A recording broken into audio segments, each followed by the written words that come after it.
Praise the Lord. Class late ஆச்சுன்னு யாரும் join பண்ணலையா? Praise lord pastor. ஆமா, ஃபர்ஸ்ட் மறந்துட்டாங்கன்னு நினைக்கிறேன்.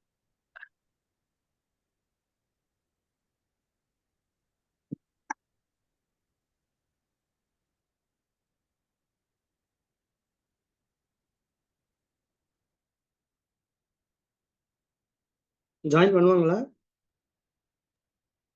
Pastor praise lord. அவங்க பாஸ்டர் ஊர்ல இருப்பாங்க போல இருக்கு. ஓகே. அதனால அவங்களால மெசேஜ் பண்ண முடியல, அதனால யாரும் ஜாயின் பண்ணலன்னு நினைக்கிறேன்.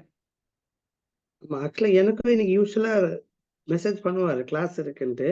ஆமா, நானும் சரி நீ பண்ணல, சரி எப்படினாலும் கிளாஸ் இருக்கும் அப்படின்னு தான் நானும் ரிமைண்ட் பண்ணல. சரி 9:30க்கு நான் ஜாயின் பண்ண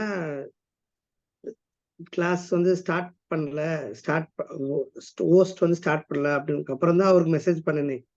ஃபர்ஸ்ட் ஓகே கிளாஸ் ஓகே. சரி சரி, கொஞ்சம் வெயிட் பண்ணுவோம். ஒரு 5 மினிட்ஸ் ஜனங்க ஜாயின் பண்ணட்டும். வெயிட் பண்ணலாம். சரி, ஓகே ஓகே.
சிஸ்டர் ஜாயின் பண்ணுவாங்களா எப்படி? இல்ல கிளாஸ் நெக்ஸ்ட் கிளாஸ் கண்டிப்பாமா?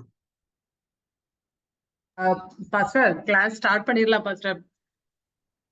ஸ்டார்ட் பண்ணலாமா? நிறைய ஆமா பேர் ஆமா, மிஸ் ஆகுது. ஜாயின் பண்றவங்க ஜாயின் பண்ணட்டும். இது ரெக்கார்டிங் போயிட்டு இருக்கிறதுனால பரவாயில்ல, அவங்க ஓகே, போட்டுக்கலாம். நான் 1 by 1 ஜாயின் பண்றாங்க. சரி சரி. Okay, okay recording. Okay pastor, thank you. Okay, videos on பண்ண முடிஞ்சா ஆன் பண்ணுங்க. எல்லாருமே ஆஃப்ல இருந்தீங்கன்னா கஷ்டமா இருக்கும் டீச் பண்ண. ஓகே, நம்ம ஜாம் பண்ணி ஆரம்பிப்போம். பிதாவே நாங்கள் துதிக்கிறோம் இந்த நல்ல இரவு நேரத்துக்காக ஸ்தோத்திரம். ஆண்டவரே இந்த கிளாஸ்ல மறுபடியும் இணைய கர்த்தர் எங்களுக்கு கொடுத்த உதவிக்காக ஸ்தோத்திரம். ஆண்டவரே லேட்டா ஜாயின் பண்றவங்களையும் கர்த்தர் இணைக்கும்படியா செபிக்கிறோம். எல்லா டிஸ்டர்பன்ஸும் மாற்றி போடும். உன்னுடைய நாமம் மகிமைப்படட்டும். இயேசுவின் நாமத்தில் செபிக்கிறோம் பிதாவே, ஆமென். ஓகே, கடைசியா நம்ம 2 புஸ்தகம் நம்ம ஃபினிஷ் பண்ணிடுவோம். ஒன்னு ஜெனிசிஸ், எக்ஸோடஸ். இவைகள் ஏதாவது சந்தேகங்கள் இருக்காது. நம்ம அடுத்த இன்னும் ஒரு 1 or 2 கிளாஸஸ்ல மேக்சிமம் நம்ம முடிச்சிருவோம். இதுல மேக்சிமம் கவர் பண்ண வேண்டியது எல்லாமே முடிஞ்சிச்சு. இப்போதைக்கு இருக்கிறது 3 புஸ்தகம். லெவிட்டிகஸ், அப்புறம் நம்பர்ஸ், அப்புறம் டியூட்ரானமி, உபாகம். Okay, so Leviticus, book of Leviticus உங்ககிட்ட இந்த நோட்ஸ் இருந்துச்சுன்னா ஃபாலோ பண்ணுங்க. It's a book for holy living. இந்த புக் ஆஃப் லெவிட்டிகஸ் டைட்டில் என்ன எழுதியிருக்குன்னா, புக் ஃபார் ஹோலி லிவிங், பரிசுத்தமாய் வாழ்வதற்காக ஒரு புஸ்தகம், பரிசுத்தமாய் வாழ்வதற்கான ஒரு புஸ்தகம். சோ சீனாய் மலையில வைத்து நாம் பார்த்தோம். என்ன பார்த்தோம்? ஆண்டவர் அவர்களுக்கு 10 கட்டளையை கொடுக்கறத நாம பார்த்தோம். எதுக்கு அந்த 10 கட்டளை? அப்புறம் அந்த நியாயப்பிரமாணங்கள், லாஸ் எதுக்கு அப்படின்னா, தேவன் மனிதர்கிட்ட இருந்து எதிர்பார்க்கிற சில ரிக்வயர்மெண்ட் என்றால் சந்திக்கப்பட வேண்டிய தேவைகள். தேவன் விரும்புகிற ஒரு வாழ்க்கை. ஆண்டவர் தான் அவர்களை மீட்டு கொண்டு வந்தார். ஆண்டவர் தான் அவர்களை வழி நடத்தினாரு. அற்புதம் செஞ்சு அவர்களை என்ன பண்ணார்னா கொண்டு வந்தார். சோ ஆண்டவர் இதெல்லாம் செஞ்சதுனால அந்த கவனன்ட்ல என்ன சொல்லுது? கவனன்ட் என்ன சொல்லுது? நான் உங்கள் தேவனாயிருப்பேன், நீங்கள் என் ஜனமாயிருப்பீர்கள். அப்போ அவர் நம்முடைய தேவனா இருக்கும்போது அவர் ஒருபோதும் என்ன செய்ய மாட்டார்னா, அவர் செய்ய வேண்டிய காரியங்களை அவர் கண்டிப்பா செஞ்சுட்டே இருப்பார். ஆனா அதே சமயத்துல மனிதர்கள் அவரோடு கூட அந்த உடன்படிக்கையில நிலைத்து இருக்கணும்னா, மனிதன் செய்ய வேண்டிய சில காரியங்கள் இருக்கு. மனிதன் அதாவது ஃபுல்ஃபில் பண்ண வேண்டிய சில காரியங்கள் இருக்கு. அது இருக்கும்போது மட்டும்தான் தேவன் அவருடைய வாக்குத்தத்தங்களா இருந்தாலும் ஆசீர்வாதங்களா இருந்தாலும் அவர் இஸ்ரவேல் ஜனங்களுக்கு தருவார். சோ அதன் அடிப்படையில அது தொடர்ச்சியாய் தான் 3வது புஸ்தகம் புக் ஆஃப் லெவிட்டிகஸ் எழுதப்படுது. சோ இந்த 5 புஸ்தகங்கள் நம்ம படிச்சாலும் இந்த 5 புஸ்தகங்களுமே ஒன்றுக்கு ஒன்று தொடர்புடையது. It is continues. சோ ஆதி ஆகமத்துல தேவனுடைய திட்டத்தை ஆண்டவர் வெளிப்படுத்துறாரு. எக்ஸோடஸ்ல அந்த திட்டத்தை தேவன் என்ன பண்றாருன்னா செயல்படுத்துறாரு. செயல்படுத்தி அவர்களை உடன்படிக்கை பண்ணி அந்த உடன்படிக்கையில தான் ஆண்டவர் என்ன பண்றாருன்னா பரிசுத்தமாய் வாழ்வதற்கான வழிமுறைகளை தேவன் என்ன பண்றாருன்னா தரார். So the book of Leviticus continues straight on from Exodus. யாத்ராகமத்தின் புஸ்தகத்தோட தொடர்ச்சி தான் இந்த லேவியராகமம். The book of Exodus closes with God coming to the tabernacle. நீங்க இந்த யாத்ராகமத்தின் புஸ்தகத்தை வாசித்து பார்த்தீங்கன்னா தெரியும். அந்த யாத்ராகமத்தின் புஸ்தகம் எதுல முடியும் அப்படின்னா, தேவன் அந்த ஆசாரிப்பு கூடாரத்துக்கு வருகிறதை நம்ம என்ன செய்ய முடியும்? பார்க்க முடியும். தேவன் அந்த ஆசாரிப்பு கூடாரத்துல இறங்குறத, அங்கிருந்து பேசுறத நம்ம என்ன செய்ய முடியும்னா யாத்ராகமத்துல பார்க்க முடியும். And the book of Leviticus begins with God speaking from the tabernacle. யாத்ராகமத்தின் புஸ்தகத்துல தேவன் ஆசரிப்பு கூடாரத்துக்கு வருகிறதை பார்க்கிறோம். ஆனா லேவியர் ஆகமத்துல என்ன பார்க்கிறோம்னா, அந்த ஆசரிப்பு கூடாரத்துல இருந்து தேவன் மனிதர்களோடு கூட பேசுகிறதை பார்க்கிறோம். Exodus talks about God coming to the tabernacle. Leviticus talks about God speaking from the tabernacle. ரெண்டுத்துக்குமே வித்தியாசம். The subject of the book of Leviticus is to explain how to approach God and live pleasing in his sight. So இந்த லேவியர் புஸ்தகத்தினுடைய முழு சாராம்சம் என்னவா இருக்கும் அப்படின்னா, the subject of the book of Leviticus என்னன்னா, எப்படி தேவன் கிட்ட சேருவது அல்லது எப்படி தேவனை சந்திக்க முடியும், how to approach God. இப்போ உதாரணத்துக்கு ஒரு சீஃப் மினிஸ்டர் இருக்கிறாருன்னா, அந்த சீஃப் மினிஸ்டர் நம்ம போய் சந்திக்கணும் அப்படின்னா நம்ம எப்படி சந்திக்க முடியும்? ஈஸியா போய் சந்திக்க முடியுமா? ஒரு சீஃப் மினிஸ்டர் கூட வேண்டாம், ஒரு உயர்ந்த அதிகாரியை சந்திக்கணும் அப்படின்னா எல்லாத்துக்குமே ஒரு ஃபார்மாலிட்டிஸ் இருக்கு, ஒரு வழிமுறை இருக்கு. அதே போலதான் இந்த தேவனை மீட் பண்ணுவது, சந்திப்பது என்பது சொல்லும் பொழுது தேவன் அதற்குன்னு ஒரு வழிமுறையை வைத்திருக்கிறார். அதுதான் இந்த book of Leviticus. So the book of Leviticus explains how to approach God, எப்படி தேவனை சந்திக்க முடியும். ரெண்டாவது, தேவனுக்கு பிரியமுள்ள ஒரு வாழ்க்கையை எப்படி வாழ வேண்டும் அல்லது எப்படி வாழ முடியும் என்பதை இந்த லேவியராக புஸ்தகத்துல நாம வாசிக்கிறோம். The key term in the book is you shall be holy because I am holy. So இந்த லேவியராகமத்தினுடைய புஸ்தகத்தினுடைய முக்கியமான ஒரு வார்த்தை, மிக முக்கியமான ஒரு வார்த்தை நம்ம சொல்லணும்னா அது என்ன வார்த்தைன்னா, you shall be holy, நீங்கள் பரிசுத்தராய் இருக்க வேண்டும். உதாரணத்துக்கு லேவியராகமம் 19:2 யாரா வாசிங்க. லேவியராகமம் 19:2.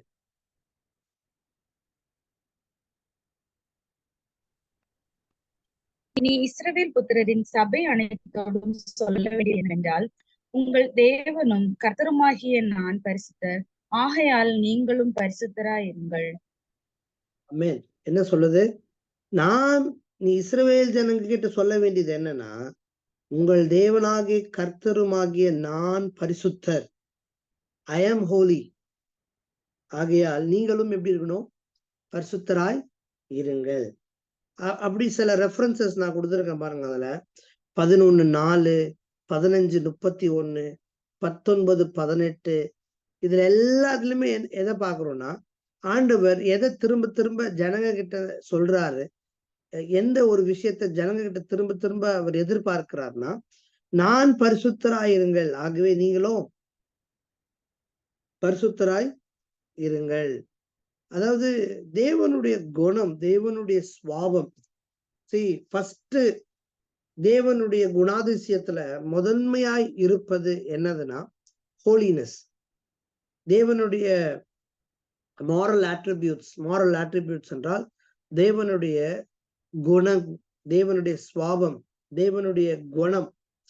இந்த மாரல் ஆட்ரிபியூட்ஸ்ல தேவனுடைய மாரல் ஆட்ரிபியூட்ஸ் எதுனா ஹோலினஸ், பரிசுத்தம். தேவனுடைய நான் ஏற்கனவே ஆரம்பத்துல எடுக்கும்போது எடுத்திருப்பேன், தேவனுடைய குணங்கள் என்னெல்லாம் சொல்லுங்க பார்ப்போம். What are the qualities of God அல்லது மாரல் ஆட்ரிபியூட்ஸ் ஆஃப் காட் என்னெல்லாம் வரும்னா ஹோலினஸ் வரும். அடுத்தது ஞாபகம் இருக்காது?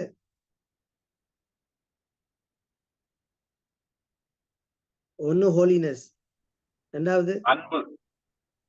ஓகே, அன்பு. வேற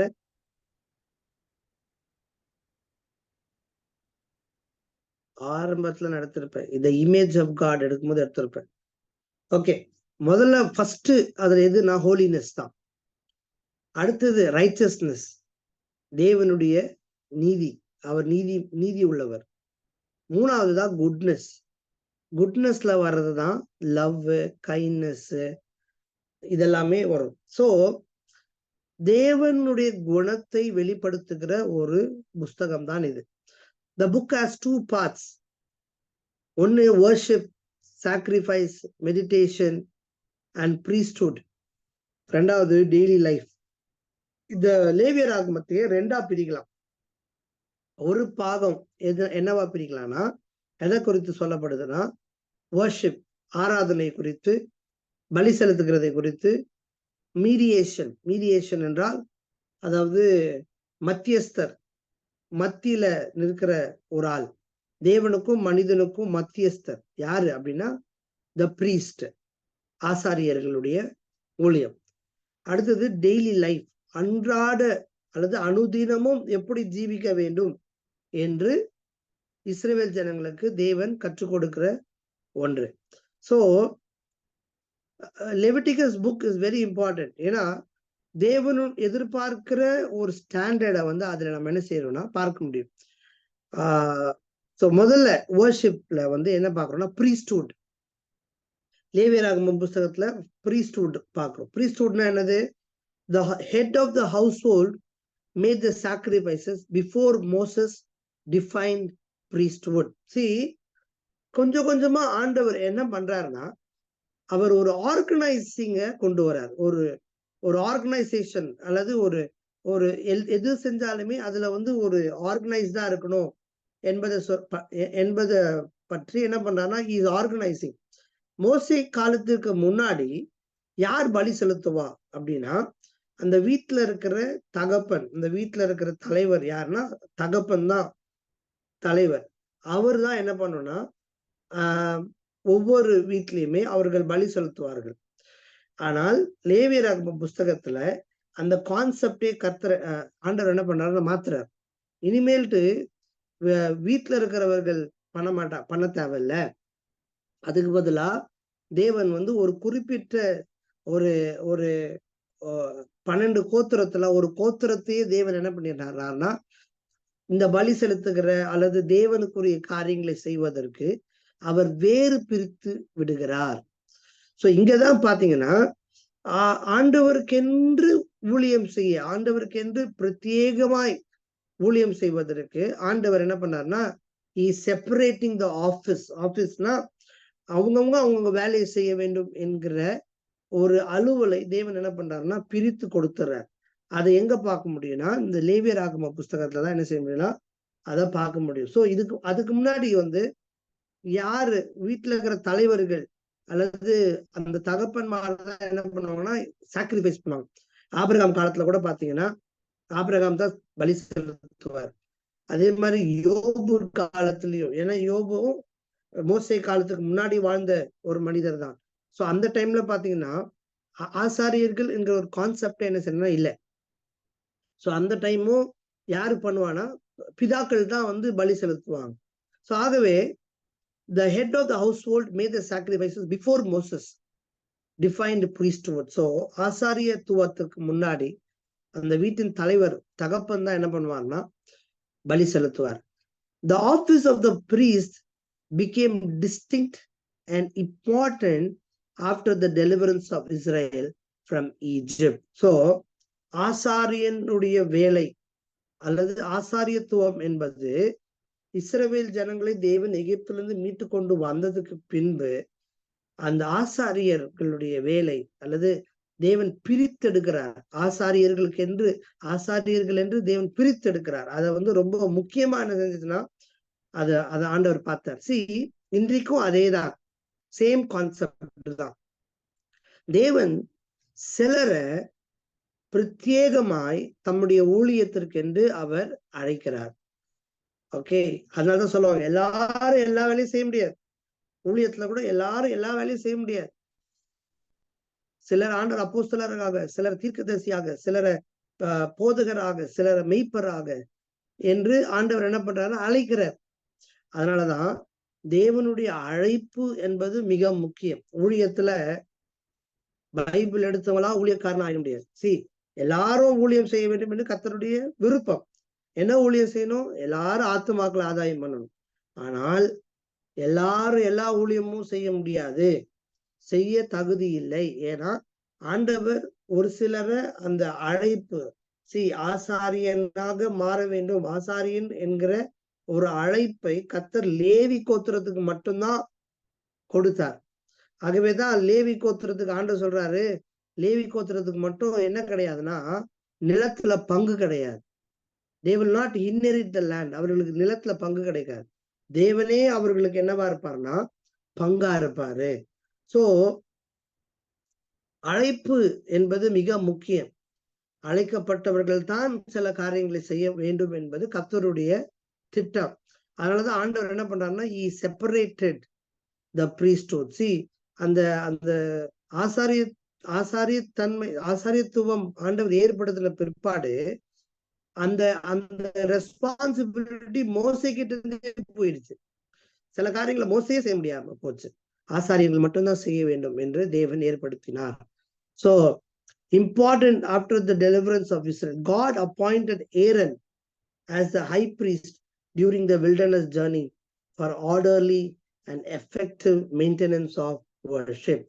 So ஆண்டவரே யாரை ஏற்படுத்துறாருன்னா ஆரோனை ஏற்படுத்துகிறார். ஒரு பிரதான ஆசாரியனா இருக்க வேண்டும் என்று சொல்லி தேவன் ஆரோனை ஏற்படுத்துகிறார். வனாந்திரத்துல அவர்கள் ஒரு ஒழுங்கான ஆராதனையை ஒழுங்கு கிரமமாய் செய்வதற்காக ஆண்டவர் என்ன பண்ணார்னா ஆரோனை ஏற்படுத்தினார். His sons Nadab, Abihu, Eliezer and Ithamar assisted him. So யாரு அவர்களுக்கு ஆரோனுக்கு உதவி செய்ததுன்னா ஆரோனுடைய 4 குமாரர்கள் அவருக்கு உதவி செய்தார்கள். The priests were given special attire. The Levites assisted the priest in their responsibilities. The function of the priest were. So priestக்கு என்று அல்லது அந்த ஆசாரியனுக்கு என்று பிரதான ஆசாரியனுக்கு என்று ஒரு பிரத்யேக ஒரு ட்ரெஸ் இருந்துச்சு. சாதாரண ட்ரெஸ் அதுல நிறைய விலை மதிக்க முடியாத கற்கள் பதித்த ஒரு ஆடை. அது எப்படி இருக்குன்னா மேல இருந்து கழுத்துல இருந்து கால் வரையிலும் கம்ப்ளீட்டா கவர் ஆயிருக்கும். சோ பிரதான ஆசாரியன் ஒவ்வொரு முறையும் அந்த மகா பரிசுத்த ஸ்தலத்துக்குள்ள அந்த ரத்தத்தை எடுத்துட்டு போகும்போது இந்த வஸ்திரத்தை கட்டாயம் அணிந்துட்டு தான் போகணும். ஒரு ட்ரெஸ் கோடு ஆண்டவர் ஏற்படுத்தினார். இனி கூட பாத்தீங்கன்னா ஊழியக்காரங்களுக்கு சில ட்ரெஸ் கோடு இருக்குது. ஓகே, ஊழியக்காரன் சில நேரத்துல நம்ம தமிழ்நாட்டுல சில இடத்துல எல்லாம் பாத்தீங்கன்னா ஒரு ட்ரெஸ் கோட். பாஸ்டருக்கு என்ன ட்ரெஸ் கோடு யாராவது சொல்லுங்க பாப்போம்.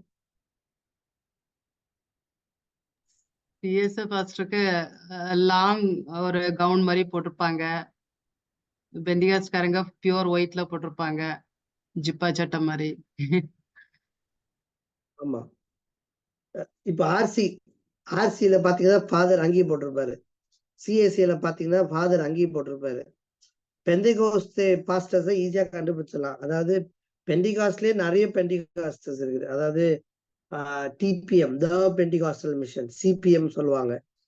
அப்புறம் IPC, Indian Pentecostal churches, IPC, அப்படி நிறைய அசம்பிளிஸ் ஆஃப் காடும் பெண்டிகாஸ்டல் சபைகள் தான். ஸோ அப்படி இருக்கும்போது நிறைய ஒவ்வொரு ஆனா பொதுவாகவே நம்ம இந்த பெண்டிகாஸ்ட் பாஸ்டர் பார்த்து கண்டுபிடிக்கிறது கொஞ்சம் கஷ்டமா தான் இருக்கும். ஏன்னா அவங்க வெள்ளை சட்டை போட்டிருப்பாங்க. எல்லாரும் இன்னைக்கு அரசியல்வாதி கூட வெள்ளை சட்டை தான் போடுவாங்க. ஆனா இந்த சிஎஸ்ஐ பாஸ்டர், இசிஐ பாஸ்டர் எல்லாம் பார்த்தா உடனே கண்டுபிடிச்சலாம். ஏன்னா ஒரு பெரிய அங்கி போட்டு நடுவுல ஒரு கயிறு கட்டியிருப்பாங்க. சரி, சில நேரத்துல இதெல்லாம் செய்யணுமா, இப்பெல்லாம் போடணுமா? பட் என்ன பொறுத்த மட்டும் ஒரு ஊழியக்கார், ஒரு பாஸ்டர்ன்னு சொல்லும் போது ஒரு வெள்ளை சட்டை போட்டு போறது வழக்கம். அசம்பிளிஸ் ஆஃப் காட்லயும் சரி, சவுத் இந்தியாலலாம் வெள்ளை சட்டை போட்டு போனாதான் பாஸ்டர்னாலே மதிப்பாங்க. கலர் சட்டை போட்டு போனா மதிக்க மாட்டாங்க. சரி, அந்த நாட்கள்ல லேவியர்களுக்கு அல்லது ஆசாரியனுக்கு ட்ரெஸ் தேவனே ஏற்படுத்தி கொடுத்தார். அதை நீங்க வாசிக்கும் போது தெரியும். அந்த ட்ரெஸ் எதுல, எந்த துணியில செஞ்சிருக்கணும், எப்படி செஞ்சிருக்கணும், என்னென்ன கற்கள்லாம் பதிந்திருக்கணும் என்பதெல்லாம் தேவனே சொல்லுவார். ஏன் அது ரொம்ப முக்கியம் அப்படின்னா, தேவனுக்கு ஊழியம் செய்கிறவர்கள் தங்களை கனம் உள்ளவர்களாய் காமிக்க வேண்டும். அதனாலதான் நான் எப்பவுமே சொன்னேன், ஊழியக்காரன்னா நல்லா பிரசங்கம் பண்ணும்போது நல்லா நீட்டா நல்ல ஒயிட் ஷர்ட் போட முடியும், ஒயிட் ஷர்ட் போட்டு நல்லா பிரசங்கம் பண்ணணும். ஏன்னா நாம யாரை ரெப்ரசன்ட் பண்றோம்னா தேவனை ரெப்ரசன்ட் பண்றோம். சோ அதனாலதான் ஆண்டவர் அந்த அந்த பிரதான ஆசாரியனுடைய ட்ரெஸ் ரொம்ப காஸ்ட்லியான ட்ரெஸ்.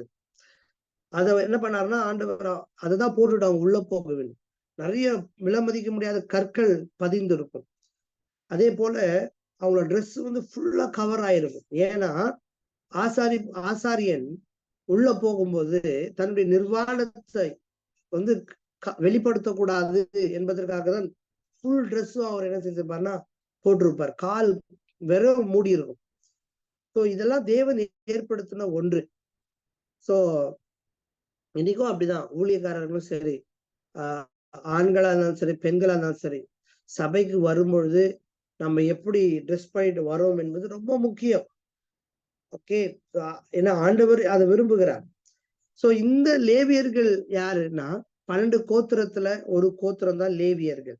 சோ தேவன் ஆரோனை வந்து பிரதான ஆசாரியனை தெரிந்து கொண்டாலும் அந்த கோத்திரத்தையே தேவன் தெரிந்து கொள்றார். கோத்திரத்தையே தேவன் தெரிந்து, அதனாலதான் இன்னைக்கு நாமெல்லாம் ஊழியக்காரங்க அவங்கெல்லாம் எந்த கோத்திரத்தின் கீழே வருவாங்க? லேவி கோத்திரம். அதனாலதான் சொல்லுவோம் நாங்களாம் லேவியர்கள், நாங்களாம் தேவனுக்கு என்று பிரத்யேகமாய் ஊழியக்காரங்க வந்து லேவியர்கள்.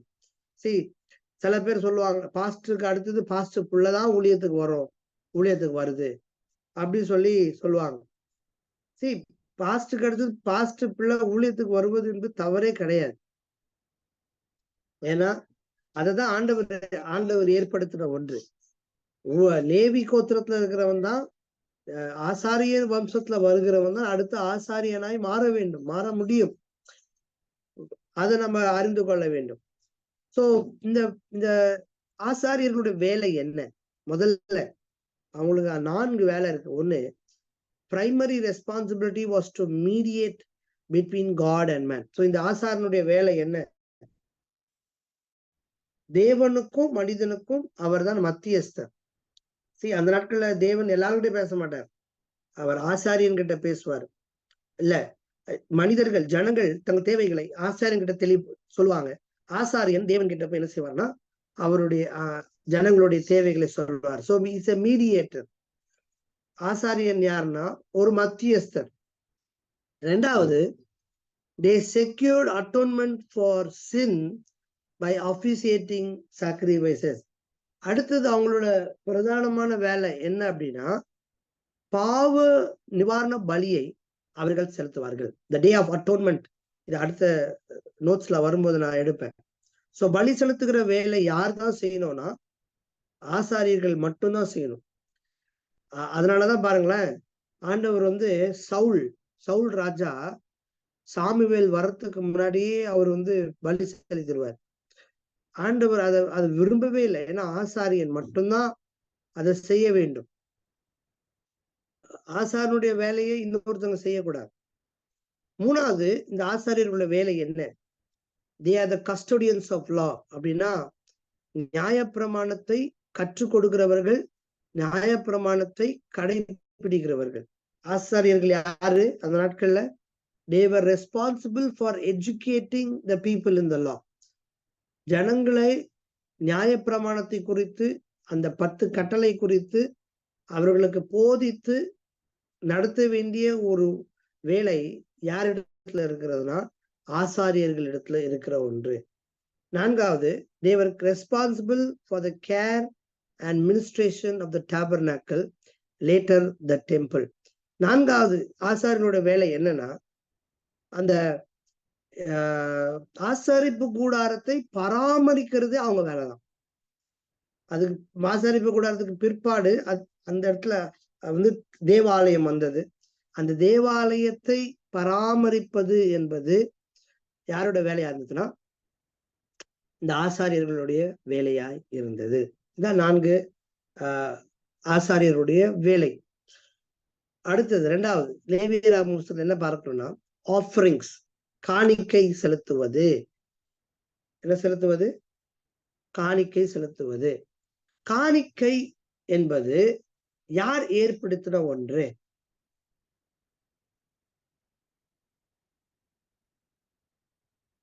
ஆண்டவரே ஏற்படுத்தினதுதான். ஆண்டவரே ஏற்படுத்தின ஒன்று. இன்னைக்கு காணிக்கை குறித்து நிறைய தவறான புரிந்து கொள்ளுதல் ஜனங்களுக்கு இருக்கு. தசம பாகத்தை குறித்து தவறான புரிந்து கொள்ளுதல் ஜனங்களுக்கு இருக்கு. இன்றைக்கு உள்ள விசுவாசிகள் சொல்லுவாங்க, எப்ப பார்த்தாலும் காசு கேட்டுனே இருக்காங்க சர்ச்சில் அப்படின்ட்டு. ஜனங்களை சரியான போதனையில நாம் நடத்த வேண்டும். இந்த காணிக்கையை ஏற்படுத்தினது மனிதர்கள் அல்ல. அதே போல தசம பாகத்தை ஏற்படுத்தினது மனிதன் அல்ல. காணிக்கையும் தசமபாகத்தையும் ஏற்படுத்தினது தேவனே. யார் ஏற்படுத்தினது? தேவன். ஏன் ஏற்படுத்தினார்? ஏன் ஏற்படுத்தினார்னா ஒரே ரீசன். என்ன ரீசன்னா, இந்த லேவி கோத்திரத்துக்கு தேவன் இடம் பங்கிட்டு கொடுக்கல. அதே போல லேவி கோத்திரத்துல இருக்கிற ஜனங்கள் தேவனுடைய வேலையை, ஆசாரிய வேலையை, அல்லது அந்த டாபர்நாக்கள், அந்த ஆசரிப்பு கூடாரத்துல இருக்கிற வேலையை அவர்கள் செய்ய வேண்டும் என்று தேவன் அவர்களை பிரித்தெடுத்தார். It's called set apart. So லேவியர்களுக்கு வேற எந்த வேலையும் செய்ய முடியாது, செய்யக்கூடாது. சோ அப்படி இருக்கும்போது 12 கோத்திரத்துல எல்லாருக்கும் நிலத்தை பிரித்து கொடுத்து எல்லாரும் என்ன பண்ணுவாங்கன்னா, நிலத்தை வைத்து அவர்கள் எல்லாம் என்ன பண்ணணும்னா நிலத்துல விழுது அவர்கள் தானியங்களை சேர்த்து அவங்களால வேலைகள் செய்ய முடியும், எல்லா வேலையும் செய்ய முடியும். மற்ற ஜனங்கள் ஆடு மேய்க்கலாம், எல்லாமே வேலையும் செய்ய முடியும். ஆனால் லேவியர்கள் எந்த வேலையும் செய்யக்கூடாது. அவர்கள் முழுக்க முழுக்க ஆசாரிய வேலைகள் அல்லது ஆசாரிப்பு கூடாரத்துல உள்ள வேலைகள் அல்லது தேவனுக்கு வேலை செய்யும்படி தேவன் அவர்களை பிரித்தெடுத்தார். இப்ப லேவியர்கள் தேவனுடைய வேலையை மட்டும்தான் செய்ய வேண்டும் என்று ஆண்டவர் அவர்களை ஏற்படுத்தினதுனால அவர்களால் எந்த வேலையும் செய்ய முடியாது, எந்த வேலையும் செய்யக்கூடாது. அப்ப அவர்கள் ஆகாரத்துக்கு என்ன பண்ணுவாங்க? லேவியர்களுக்கு வயிறு இருக்குதுல்ல. அதனாலதான் ஆண்டவர் என்ன பண்ணாருன்னா, யோசித்து பாருங்களேன், நான் சொன்ன ஏறக்குறைய 20 லட்சம் பேர் எகிப்தை விட்டு வெளில வந்திருப்பாங்க. 6 லட்சம் புருஷர்கள் வச்சுப்போம். 6 லட்சம் புருஷர்கள் தான் பைபிள்ல போட்டிருக்கு. ஆனா குடும்பம் பிள்ளைகள் எல்லாம் சேர்த்தா 20 லட்சம் யார் வந்திருக்கா வெளியில? இஸ்ரவேல் ஜனங்கள் வந்திருக்காங்க. இந்த 20 லட்சத்தை 12 கோத்திரமா டிவைட் பண்ணா, 12 டிவைட் பண்ணா எத்தனை வரும்? ஒரு கோத்திரத்துல எத்தனை பேர் வருவாங்க? யாருக்கு மேக்ஸ்ல புலி? 20 12 டிவைட் பண்ணா எவ்வளவு வரும்? 2 2 or 1 point something, 1.7 5 or 1.6 வரும். 1.7 1.5 or 1.6. 1.5 வச்சுப்போம். ஓகே, 1.5னா 20 லட்சத்துல 1,50,000 பேரு எந்த கோத்திரத்தை சேர்ந்தவர்கள்? லேவியர் கோத்திரத்துல உள்ளவங்க. லேவி கோத்திரத்துல உள்ள. அப்ப ஆண்டவர் சொல்லிட்டாரு, 11 கோத்திரத்துக்கும் ஆண்டவர் நிலத்தை பிரிச்சு கொடுத்துறாரு. ஆனா ஒரு கோத்திரத்துக்கு மட்டும் என்ன கொடுக்கலன்னா நிலத்தை கொடுக்கல. அப்படி இருக்கும்போது அவங்களால எந்த வேலையும் செய்ய முடியாது. அப்ப இந்த 1,50,000 பேர் அந்த நாட்கள்ல அவங்க எப்படி சாப்பிடுவாங்க? அவர்கள் உபவாசித்து ஜீவிப்பார்களா? ஹலோ, மற்ற ஜனங்கிட்ட இருந்து வரக்கூடிய காணிக்கை தான். மற்ற ஜனங்க கிட்ட இருந்து வர இவங்க போய் கேட்டா தருவாங்களா? லேவியர்கள் போய் எப்பா எங்களுக்கு ஆண்டவர் எதுவுமே தரல, ஆனா நீங்க தாங்க எங்களுக்கு, அவங்களால கேட்டா அது பிச்சை எடுக்கிற மாதிரி, பெக்கிங். அதனால ஆண்டவர் என்ன பண்ணாருன்னா, இப்போ 1,50,000 பேர் இருக்கிறாங்கன்னா மீதி உள்ள 18,50,000 பேரு என்ன தரணும்? அதனாலதான் ஆண்டவர் என்ன பண்ணாருன்னா, எல்லாரும் என்ன பண்ணணும்னா காணிக்கையை கொண்டு இந்த ஆசரிப்பு கூடாரத்துல வைக்கணும். என்ன பண்ணும்? இப்ப கால்குலேட் பண்ணி பாருங்களேன், 1,50,000 பேருக்கு இப்போ காணிக்கை எங்கிருந்து, சாப்பாடு எங்கிருந்து வரும்? என்ன கணக்கு தெரியல. மறுபடியும் 18,50,000 பேர் கொண்டு என்ன பண்ணுவாங்க? காணிக்கை. 18 லட்சம் நம்ம சொல்ல முடியாது, ஏன்னா ஒரு வீட்டுக்கு ஒருத்தர்னு வச்சா கூட, ஏன்னா எல்லாருமே எடுத்து காணிக்கை வைக்க மாட்டாங்க. ஒரு வீட்டுல இருக்கிற ஒரு ஃபேமிலி எத்தனை வைக்குதுன்னா எத்தனை ஃபேமிலிஸ் எத்தனை வைக்கும்? குறைஞ்சது ஒரு 5 லட்சம் ஃபேமிலி வச்சுப்போம். அப்ப 5 லட்சம் ஃபேமிலிஸ் கொண்டு வந்து வைக்கிற காணிக்கை யாருக்கு?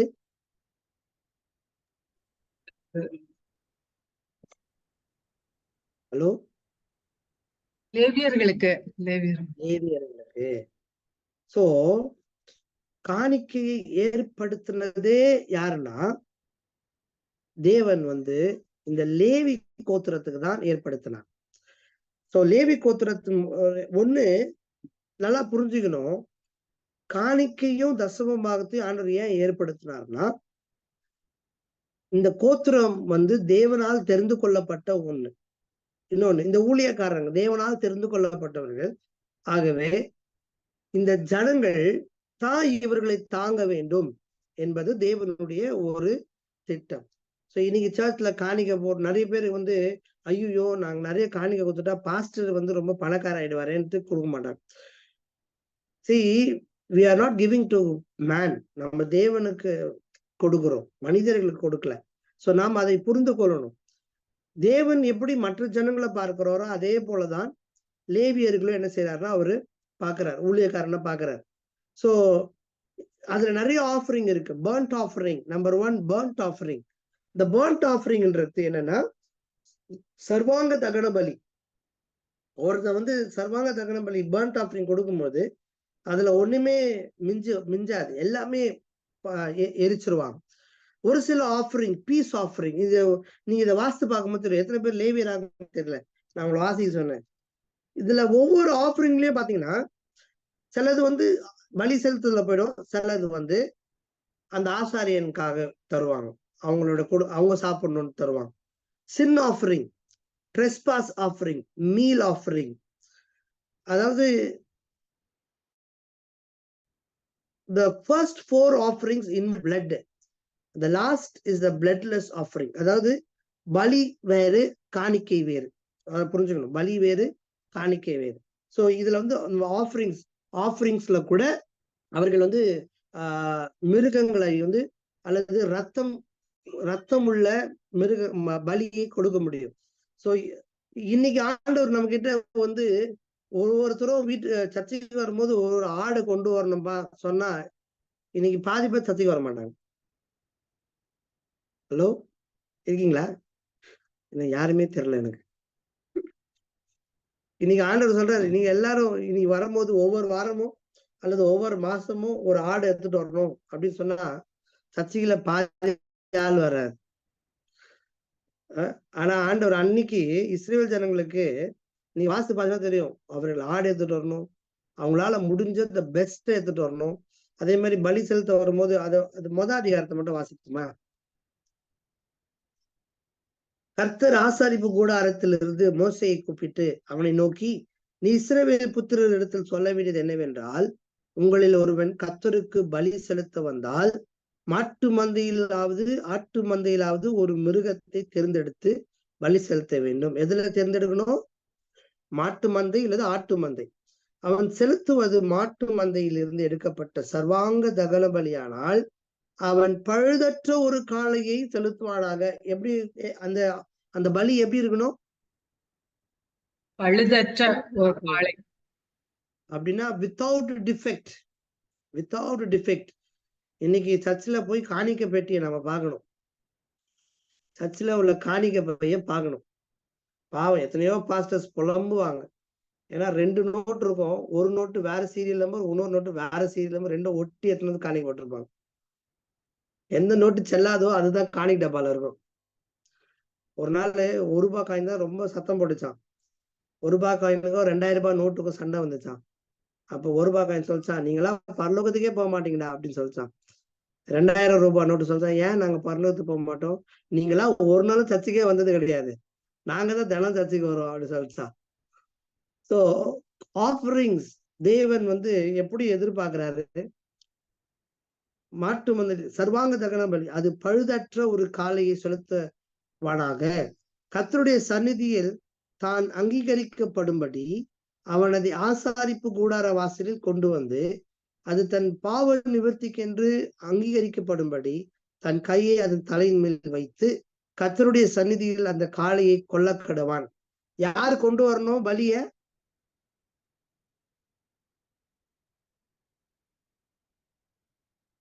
யாரு? ஆசாரியனை கொண்டு வரணும். ஜனங்கள் கொண்டு வரணும்.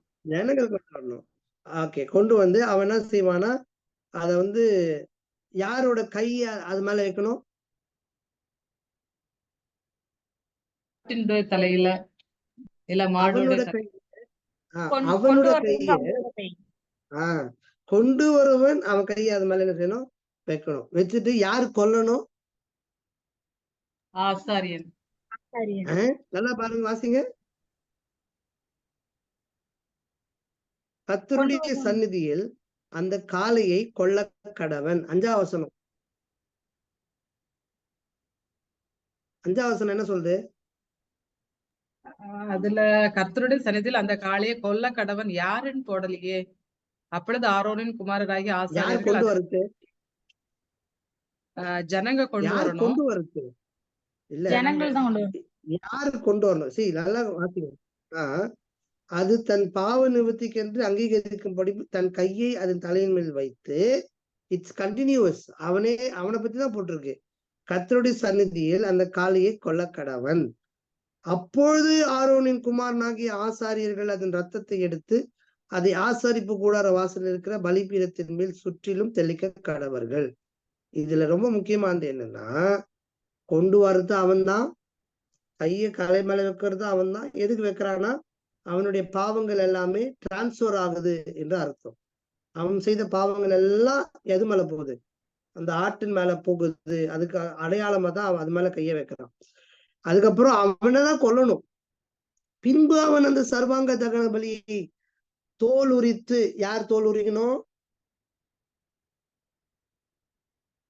யார் கொண்டு வரானோ அதேதான் அவனே தான் செய்யணும். தகன பலியை தோல் உரித்து அதை சந்து சந்தாக துண்டிக்க கடவன். அப்பொழுது ஆசாரனாகிய ஆரோனின் குமாரர் பலிபீடத்தின் மேல் அக்கினியை போட்டு அக்கினியின் மேல் கட்டைகளை அடுக்கி அவன் குமாரராகிய ஆசாரியர்கள் துண்டுகளையும் தலையையும் கொழுப்பையும் பலிபீடத்தில் உள்ள அக்கினியில் இருக்கிற கட்டைகளின் மேல் அடுக்கி வைக்க கடவார்கள். அதன் குடல்களையும் தொடைகளையும் அவன் தண்ணீரினால் கழுவானாக. அவைகள் எல்லாம் ஆசாரியன் பலிபீடத்தின் மேல் சர்வாங்க தகன பலியாக தகனிக்க கடவன். இது கர்த்தருக்கு சுகந்த வாசனையான தகன பலி. அவன் செலுத்துவது செம்மறி ஆட்டு மந்தையிலாகும். அவன் என்று சொல்ல போது அது எவன்? It's not talking about the priest. ஆசாரனை குறித்து இல்லை, யாரு பலி செலுத்த கொண்டு வராங்களோ அவங்கள குறித்து. இன்னைக்கு நம்ம யோசித்து பாருங்க, இன்னைக்கு சர்ச் இதே செட்டப்ல இருந்தா எப்படி இருக்கும்? பாதி பேர் சர்ச்சைக்கு வர மாட்டாங்க. ஐயோயோ, நான் போன வாரம் தான் ஒரு பெரிய ஆட்டு என் மந்தையில இருக்கிற ஒரு ஆட்டை கொடுத்து திரும்பியா இன்னைக்குமா? இல்ல நான் அடுத்த வருஷம் போய்க்கிறேன். யோசித்து பாருங்க, 5 லட்சம் குடும்பங்கள் வந்து பலி செலுத்த வரும்பொழுது அவங்க கொண்டு வர வேண்டியது காணிக்கைகளை எப்படி இருக்கும்? சோ கர்த்தர் வந்து லேவிய கோத்திரத்தை கர்த்தர் பராமரிக்கிறார் என்பதை நாம் அறிந்து கொள்ள வேண்டும். So the offerings and the tithes does not belong to, ஜனங்கள் வந்து அதுல ஒன்ஸ் அவங்க கொடுத்துட்டாங்கன்னா அது கர்த்தருக்குரியது. சோ இது நம்ம புரிஞ்சுக்கணும். அதுதான் அவர் சொல்றாரு, they are the one who does everything, the one who brings. யார் கொண்டு வரானோ அவன் தான் எல்லாத்தையும் என்ன செய்யணும்? கையில கை வைக்கணும், அதை வெட்டணும், தோல் உரிக்கணும், சந்து சந்தா வெட்டணும். பலிபீடத்துல வைக்கிற வேலை மட்டும்தான் ஆசாரியனுடைய வேலை. அந்த ரத்தத்தை கொண்டு போய் செலுத்துவது மட்டும்தான் ஆசாரனுடைய வேலை. So the significance of this offering is the complete consecration of the one offers this offering. இது இந்த சர்வாங்க தகன பலி எதுக்குன்னா மிக முக்கியமான ஒன்று. அது வந்து பாவம் செய்யும் போது ஒவ்வொருத்தரும் வந்து அது செலுத்துறோம். ஒவ்வொரு குடும்பத்துக்காக ஒரு தனிப்பட்ட நபர் ஏதாவது பாவம் செஞ்சுட்டாங்கன்னா அவங்க வந்து கண்டிப்பா என்ன செய்யணும்னா ஒரு ஆட்டையோ ஒரு மாட்டையோ அவர்கள் பலி செலுத்தணும். ஒருவேளை ஏழையாக இருந்தால் அவர்கள் புறா செலுத்த வேண்டும். அதனாலதான் இந்த தேவாலயத்துல இந்த எல்லா மிருகங்களுமே என்ன ஆச்சுன்னா ஒரு பிசினஸா மாறிடுச்சு. அல்லது இயேசுசாமி இந்த தேவாலயத்துக்குள்ள போகும்போது எல்லா பலி அங்க இருக்கிற எல்லா மிருகங்களையும் என்ன பண்ணிட்டாங்கன்னா அடிச்சு துரத்துனார். ஏன் துரத்துனாரு? இவனுங்க என்ன பண்றாங்கன்னா அந்த மிருகத்தை விற்கிறதே ஒரு பிசினஸ் ஆகிட்டாங்க. ஒவ்வொரு ஜனங்களும் என்ன எதுக்கு பண்ணாங்கன்னா தங்களுடைய பாவங்கள் மன்னிக்கப்பட. இன்னைக்கு நம்ம சர்ச்சுக்கு வரும்போது நம்ம ஏன் காணிக்க தரோம்? தெரியல பாஸ்டர், பல வருஷமா நாங்க கொடுக்குறோம், அதனால நாங்க குத்துருக்கிறோம். அந்த காலத்துல அந்த நாட்கள்ல தேவன் காணிக்கை அப்படி ஏற்படுத்தல. ஒவ்வொருத்தரும் பாவம் செஞ்சுட்டானா கொண்டு வந்து காணிக்கை கொடுக்கணும். இன்னைக்கு நம்மளோட ஆஃபரிங் டைத் கவர்லாம் உங்களோட சர்ச்சில் இருக்கும். அதுல பாத்துருக்கீங்களா? டைத் கவர் எதுக்கெல்லாம் இருக்கும்? டைத் கவர் என்னெல்லாம் பிரிண்ட் ஆகிருக்கும்? யாராவது ஞாபகம் இருக்கா? Search tithe cover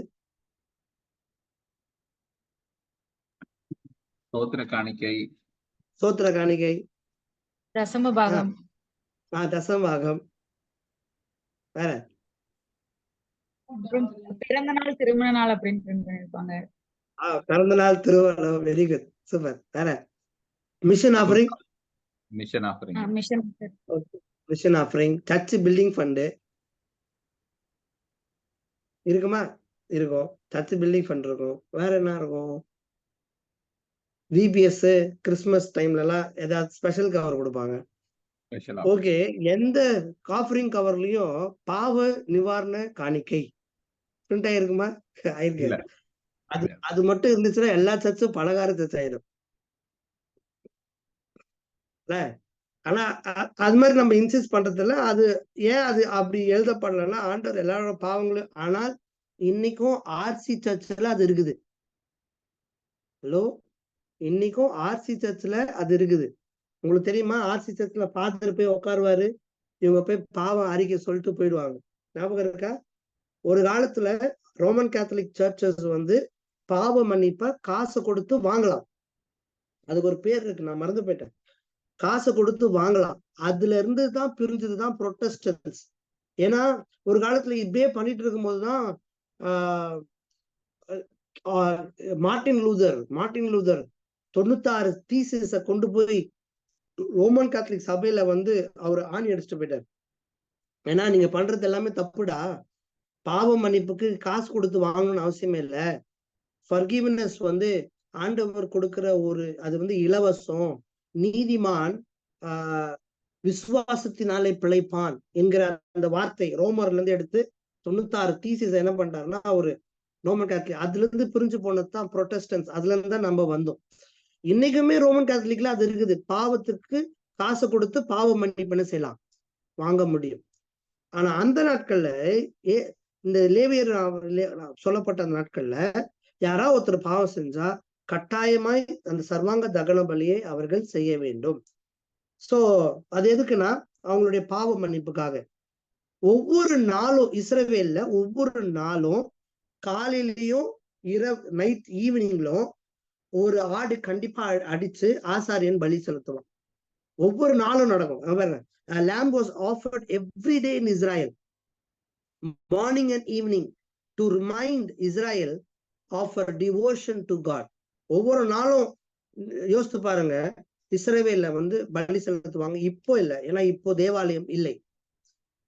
Paul appeals to this offering for spiritual consecration. இந்த ஆஃபரிங், இந்த பர்ன்ட் ஆஃபரிங், சர்வாங்க தகன பலியை ஒவ்வொரு நாள் ஆசாரியன் காலையில ஒரு தடவை பண்ணுவான், நைட்டு ஒரு தடவை பண்ணுவான். அது எதுக்கு அடையாளமா இருக்குதுன்னா இஸ்ரவேல் ஜனங்களுடைய பாவங்களுக்காக ஒவ்வொரு நாளும் ஒரு ஆட்டுக்குட்டி காலையிலும் நைட்டும் அடிக்கப்படும். எதுக்குன்னா அவர்கள் பாவங்கள் மன்னிக்கப்பட்டுங்கிற ஒரு நிச்சயம். இந்த ஆஃபரிங்க தான், இந்த பலி செலுத்துகிறத தான் பவுல் ரோமர்கள் நிருபத்துல 12ஆம் அதிகாரத்துல சொல்றாரு, நீங்கள் உங்கள் சரீரங்களை ஆவிக்குரிய ஜீவ பலியாக ஒப்பு கொடுக்க வேண்டும். எத்தனை பேருக்கு அந்த வசனம் தெரியும்? ரோமர் 12:1-2 வசனங்களை வாசிக்கும் போது என்ன வாசிக்கிறோம்னா, அப்படி இருக்க சகோதரரே, நீங்கள் உங்கள் சரீரங்களை பரிசுத்தமும் தேவனுக்கு பிரியமுமான ஜீவ பலியாக ஒப்பு கொடுக்க வேண்டும் என்று தேவனுடைய இரக்கங்களின் முன்னிட்டு உங்களை வேண்டிக் கொள்கிறேன். இதுவே நீங்கள் செய்யத்தக்க புத்தியுள்ள ஆராதனை. என்ன ஆராதனை? நம்ம நினைக்கிறோம் ஆராதனைனா என்னது? What is worship? பாட்டு பாடுறது, ஜபம் பண்றது, சர்ச்சைக்கு போறது. ஆனா உண்மையுள்ள புத்தியுள்ள ஆராதனை என்னன்னா, நம்மளுடைய சரீரங்களை ஜீவ பலியாக, என்ன பலியாக, என்ன பலியாக சொல்லுங்க? ஜீவ பலியா, உயிருள்ள ஜீவ பலியாக ஒப்பு கொடுக்கணும். ஓகே, நான் ஒரு கேள்வி கேட்கிறேன். இப்ப காணிக்கையை கொண்டு வர்றாங்க, ஒரு பலியை கொண்டு வர்றாங்க. இப்பதான் வாசிச்சோம். நம்ம கொண்டு வருவர் என்ன பண்ணுவாருன்னா, தலை மேல கையை வைப்பாரு, அவரே வெட்டுவாரு, அந்த பாடியை துண்டு துண்டா போட்டுட்டு அந்த துண்டு துண்டா பீஸ் எடுத்து பலிபீடத்தின் மேல வைப்பாரு. வச்ச பிறகு பலி செலுத்துவாங்க, நெருப்பு போடுவாங்க. இப்போ ஜீவ பலினா எப்படி அது? ஜீவ பலினா நான் சாகணும், சுயம், என்னுடைய சுயத்தை நான் சாகடித்து நான் அவருக்கு ஒப்பு கொடுக்கிறேன். அவர் என்னிலே வாழ்கிறார். இனிமே அவருடைய விருப்பம், அவருடைய சித்தம், அவருடைய காரியங்களை நான் செய்யறேன். சோ அதுதான் உண்மையான ஜீவ பலி. ஓகே, அப்ப நான் சாகணும். எஸ், சுயம், சுயம், என்னுடைய சுயம். ஐ. ஓகே, நம்பர் 1, இந்த பலியானது முதல்ல பலி ஆயிடுச்சுனாலே அது உயிரோட இருக்காது. கரெக்ட். அது செத்து போயிடும். அப்ப ஆண்டவர் இங்க சொல்றாரு, you must be a living sacrifice-னா, ஒரு உயிருள்ள ஒரு ஆட்டை எடுத்து ஜீவ பலிபீடத்துல வச்சா அந்த ஆடு என்ன செய்யும்?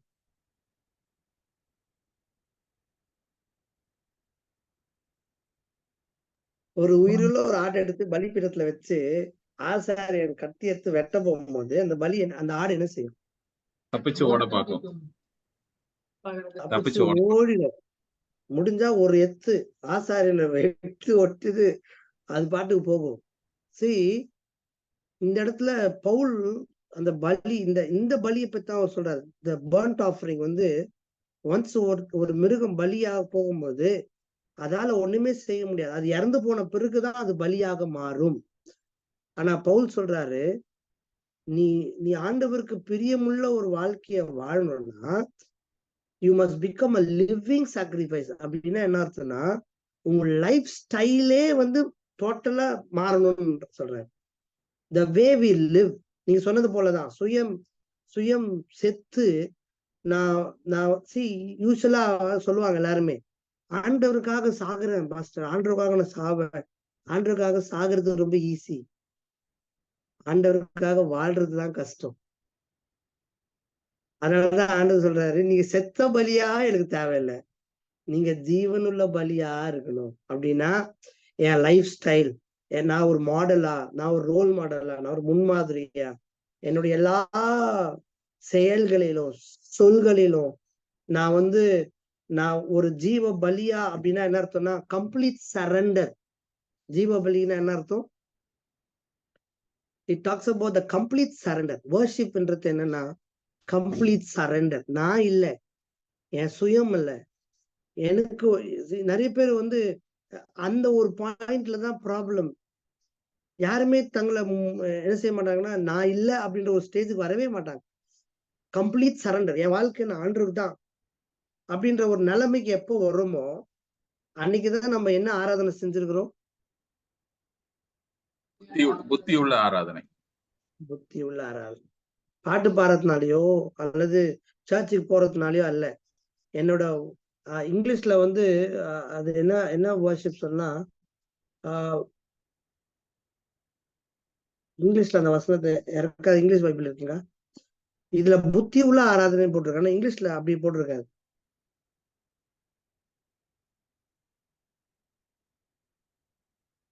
இங்கிலீஷ்ல என்ன போட்டிருக்கு? Romans chapter 12 verse 1. Okay. I beseech you, therefore, brethren, by the mercies of God, that you present your bodies as living sacrifice, holy, acceptable to God, which is your reasonable service. Okay. இது என்ன version இது? NKJV. Okay, NKJV. Okay, நான் NIV ல வாசிக்கிறேன். அது கூட ரொம்ப சரியான டிரான்ஸ்லேஷன் சொல்ல முடியாது. Spiritual act of worship in போட்டிருக்கு. To offer your bodies as living sacrifice, holy and pleasing to God. This is your spiritual act of worship. NIV. Okay. Then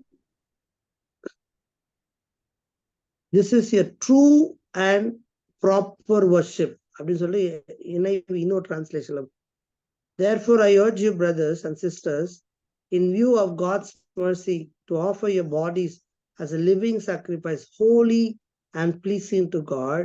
This is your true and proper worship. True, அதுல வந்து அந்த ட்ரூன்ற வார்த்தை தமிழ்ல இல்லை. இதுவே நீங்கள் செய்யத்தக்க புத்தியுள்ள ஆராதனை அப்படிதானே இருக்குது. ட்ரூ என்ற வார்த்தை இல்லை. சரி, அந்த கண்டினியூஷன்ல தான் பவுல் சொல்றாரு, தகன பலி, இஸ்ரவேல்ல அந்த தகன பலி என்பது ரொம்ப முக்கியமான பலி. ஏன்னா தங்களுடைய பாவ நிவாரணத்துக்காக செய்யப்படுகிறது. அதே புதிய ஏற்பாட்டுல நான் இதுக்காக பலி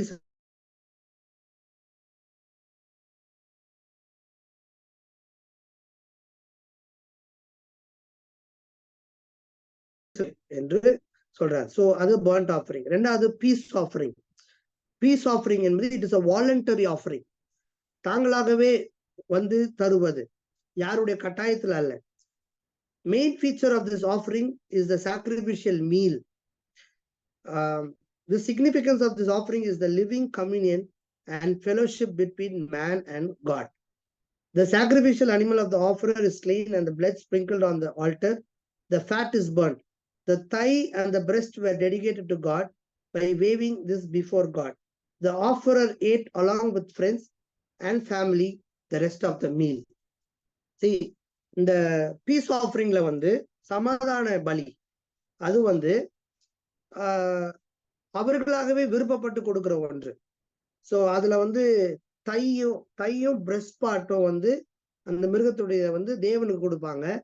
அந்த மிருகத்து பலி செலுத்துற மீதி உள்ள பகுதிகளை என்ன பண்ணுவார்னா, காணிக்கை கொண்டு வரவரை வந்து எடுத்துட்டு போய் வீட்டுக்கு போயிட்டு அவங்க ஃப்ரெண்ட்ஸுங்களோட வச்சு என்ன செய்வாரு, நல்லா சாப்பிடுவார். மூணாவது, there are 3 kinds of peace offering. Thanks offering.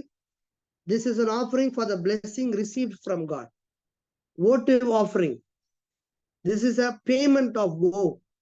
Free will offering.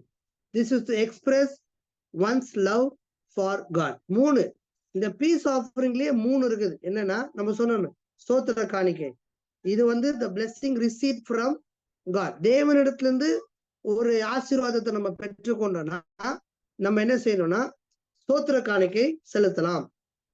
So நம்ம கூட இன்னைக்கு கூட இந்த ஸ்தோத்திர காணிக்கைலாம் பண்ணுவாங்க. அதாவது பிறந்த நாளுக்கு, ஆனிவர்சரிஸ்க்கு, நிறைய காரியங்களுக்கு ஸ்தோத்திர காணிக்கை செய்வது. அது போலதான் இது votive offering. அப்படின்னா என்ன அர்த்தம்னா,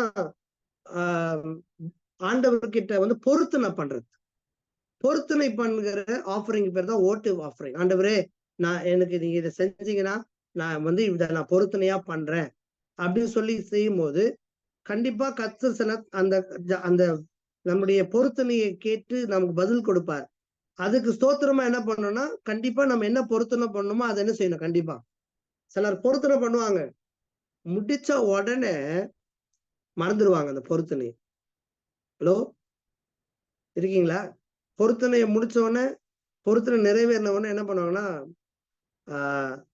மறந்துடுவாங்க. அது அல்ல. மூணாவது ஃப்ரீ வில் ஆஃபரிங். இது வந்து என்னன்னா, நாமவே சுயமாகவே to express love for God. தேவனுக்கு நம்ம எவ்வளவு நேசிக்கிறோம், தேவனை எவ்வளவு நேசிக்கிறோம் என்பதை வைத்து கொடுக்கிறது. காணிக்கையே நம்பர் 1, தேவனை நம்ம எந்த அளவுக்கு நேசிக்கிறோமோ அந்த அளவுக்கு நம்ம கொடுப்போம். You cannot love without giving. You cannot love without giving. அன்பு இல்லாம கொடுக்கவே முடியாது. சோ இதுதான் free will offering. மூணாவது sin offering. This offering is offered for sins of ignorance and violation of negative commands. சில நேரத்துல தெரியாமல் தப்பு பண்ணிடுவாங்க. ஓகே, தெரிஞ்சு பண்ணுகிற தப்பு வேற, தெரியாம பண்ற தப்பு வேற. தெரிஞ்சு பண்ற குற்றம் வேற, தெரியாம பண்றதுக்கு குற்றம் வேற. தெரிஞ்சு பண்றதுக்கு குற்றத்துக்கு தண்டனை அதிகம், தெரியாம பண்ற குற்றத்துக்கு தண்டனை கம்மி. கரெக்டா? அதே போலதான் இது வந்து சின் ஆஃபரிங். என்னன்னா, தெரியாமல் சில நேரத்துல நடக்கிற பாவங்களுக்கு, தவறுகளுக்கு இவங்க செலுத்துவாங்க. அதுக்கு பேர் தான் sin offering. The requirements for this offering varied according to the responsibility of the sinner. இது எப்படிப்பட்ட என்னெல்லாம் தரணும், அதுக்கு இந்த sin offering என்னெல்லாம் நம்ம காணிக்கை கொடுக்கணும் அப்படின்னா, ஒவ்வொருத்தருடைய இப்ப பாவம் செய்யறவங்க ஒவ்வொருத்தருடைய பொறுத்து அது. ஓகே, அதுதான் இதுதான் கொடுக்கணும் இதுதான் கொடுக்கணும் என்ற கட்டாயம் அல்ல. அடுத்தது trespass offering. sin offering வந்து தெரியாமல் பண்ணுகிற குற்றத்துக்கு செய்கிற ஒரு ஆஃபரிங். அடுத்தது வரது trespass offering. அப்படின்னா என்னன்னா, it is very difficult to make distinction between the sin and the trespass offering. அதாவது பாவத்துக்கு செய்கிற காணிக்கைக்கும் trespass offering-னா, trespass என்றால் மீறுதல், மீறுகிறதுனால செய்கிற பாவத்திற்கும் சற்று வித்தியாசம் இருக்கு. என்னன்னா, the difference is between the sins of ignorance and deliberate sins. trespass offering என்றால் மீறுதல் என்னன்னா, தெரிஞ்சு செய்யற பாவம். கொலை செய்யக்கூடாதுன்னு தெரியும், அப்படி செஞ்சுட்டானா அதுதான் தெரிஞ்சு செய்கிற பாவத்திற்கான தண்டனை அல்லது ஆஃபரிங் வந்து அதிகமா இருக்கும். The trespass offering is made for deliberate sins and violation of laws. அதாவது நியாயப்பிரமாணங்களை மீறிட்டோம் அப்படின்னா, அல்லது இந்த காரியம் செய்யக்கூடாது என்று தெரிஞ்சு நம்ம அதை செஞ்சுட்டோம் அப்படின்னா, அதுக்காக பண்ணுகிற ஒரு ஆஃபரிங் தான் trespass offering. கடைசியா the meal offering. This is the only offering that does not involve blood. எல்லா ஆஃபரிங்லயும் பார்த்தீங்கன்னா blood இருக்கும், ரத்தம் சம்பந்தப்பட்டு இருக்கும். ஆனா இந்த ஆஃபரிங்ல blood இருக்காது. It consisted primarily of the products of the soil. These were the first fruits of the labor given in dedication of his gifts to God. இந்த meal offering அதாவது grain offering தான் என்னன்னா, தங்களுடைய விளைச்சல்ல இருக்கிற முதல் பலனை கொண்டு வந்து தேவனுக்கு என்ன செய்வாங்கன்னா அர்ப்பணிக்கிறார்கள். இந்த ஆஃபரிங்ஸ் இது எல்லாத்தையுமே ஏற்படுத்தினது தேவன். இதுல இருந்து வந்தது ஒன்றுதான் இந்த டைத்திங். தேவனுக்கு முதல் பங்கு, தங்களுடைய விளைச்சல்ல உள்ள முதல் பங்கு கொண்டு வந்து கொடுக்க வேண்டும், தேவனுக்கு கொடுக்க வேண்டும் என்பது தேவன் ஏற்படுத்தின ஒன்று. சோ டைத்திங் என்பது ஓல்ட் டெஸ்டிமென்ட் கான்செப்டா இருந்தாலும், நிறைய பேர் சொல்லுவாங்க டைத்திங் வந்து பழைய ஏற்பாட்டு கான்செப்ட், புதிய ஏற்பாட்டுல இல்லவே இல்லை, புதிய ஏற்பாட்டுல டைத்திங்கே கிடையாது. கிளாஸ்ல இருக்க ஓகே.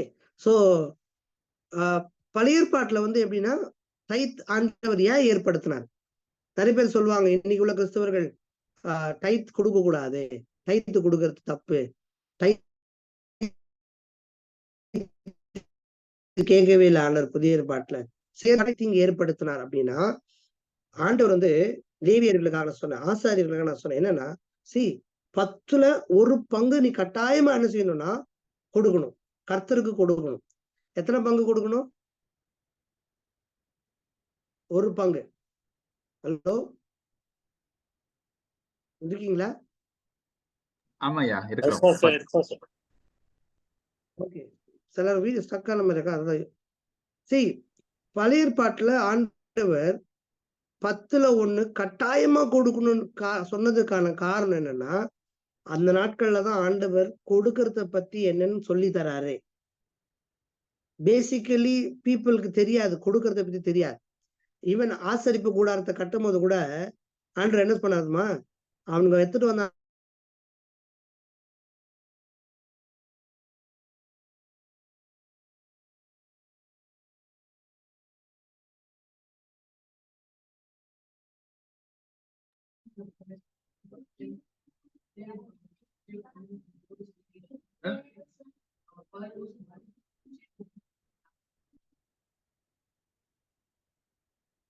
ஹலோ கேக்குதுயா, நீங்க ஃப்ரீஸ் ஆயிட்டீங்க. ஓகே, எந்த கட்டாயி இப்போ வந்துச்சு ஆக்சுவலா. Okay okay. சோ தேவன் வந்து ஜனங்களுக்கு பேசிக்கா கொடுக்க சொல்லி தரார். ஏன்னா அந்த ஜனங்களுக்கு கொடுக்க தெரியாது, ஆண்டவருக்கு கொடுக்கணுன்றது தெரியாது. அதே மாதிரி இந்த ஆசாரிய வம்சம், லேவிய கோத்திரம், அவங்களுக்கு ஒண்ணுமே இல்லை. தேவன் தான் அவர்களுக்கு பங்கு, அவர்களை நடத்தணும், அவர்களை போஷிக்கணும் என்பது தேவனுடைய திட்டம். ஆகவே ஜனங்களுக்கு அந்த டைம் வந்து ஆண்டவர் கொடுக்கறதுக்கு சொல்லி தரார். அதனால 10ல் 1 பங்கு கட்டாயம் நீ வந்து வைக்கணும் என்பது ஆண்டவர் வச்சிருந்தார். ஆனா புதிய ஏற்பாட்டுல வந்து 10ல் 1 பங்கு அல்ல.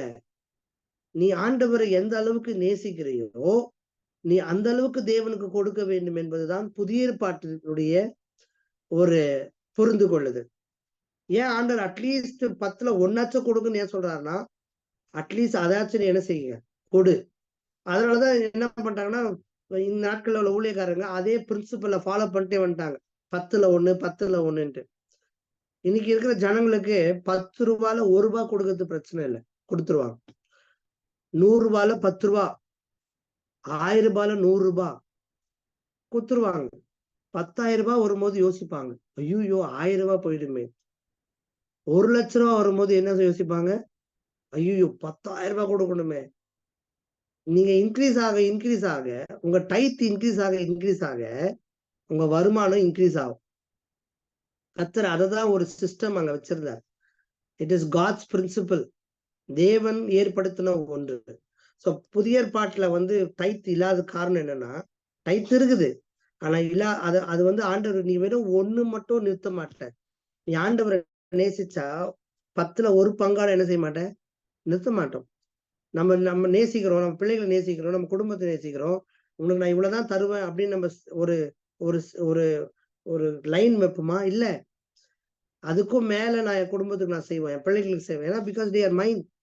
அதே போலதான் ஆண்டவரும். ஆண்டவருக்கென்று அந்த முதல் கனிகளை கொண்டு வந்து ஏன் படைக்கணும்னு சொன்னார்னா, இந்த விளைச்சல்கள் உன்னால வந்தது கிடையாது, இந்த விளைச்சல்கள் தேவனால் வந்தது. அந்த நிலத்தை ஆசீர்வதித்தது தேவன். அதனால்தான் ஆண்டவருக்கு டைத் கொடுக்கறது ஏன் ரொம்ப முக்கியம்னா, 1 மாசம் நீ கஷ்டப்பட்டு வேலை பாக்குற, அதற்கான பலனையும் அதுக்கான பாதுகாவலையும் கொடுத்தது கர்த்தர். ஒரு முறை போய் ஹாஸ்பிட்டல்ல படுத்தோம்னா தெரியும், சம்பாதிச்ச மொத்த மாசத்துடைய காசு எங்க போயிடும்?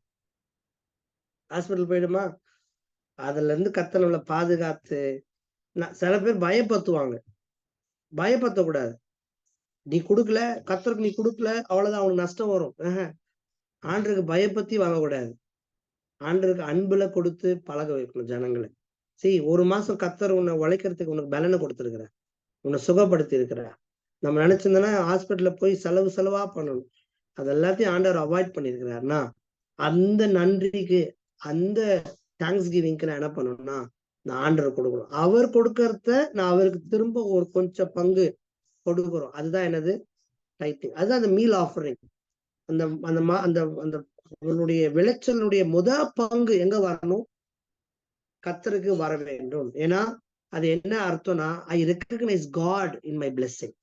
என் ஆசீர்வதித்து கர்த்தர் தான் என்பதை வெளிப்படுத்துகிற ஒரு கிரியை தான் அந்த காணிக்கை கொடுப்பது. ஓகே, தொடர்ந்து நம்ம அடுத்த வாரம் கிளாஸ்ல பார்க்கலாம். மண்டே நம்ம சந்திப்போம். பண்ணுவோமா? பிதாவே, இந்த நல்ல நேரத்துக்காக ஸ்தோத்திரம். கிளாஸ் நாங்க அட்டெண்ட் பண்ண எங்களுக்கு உதவி செய்வீங்க, உங்களுக்கு ஸ்தோத்திரம். Lord, I pray you will continue to bless us. தொடர்ந்து நாங்கள் ஆண்டவரை கற்றுக்கொள்ள எங்களுக்கு உதவி செய்யுங்க.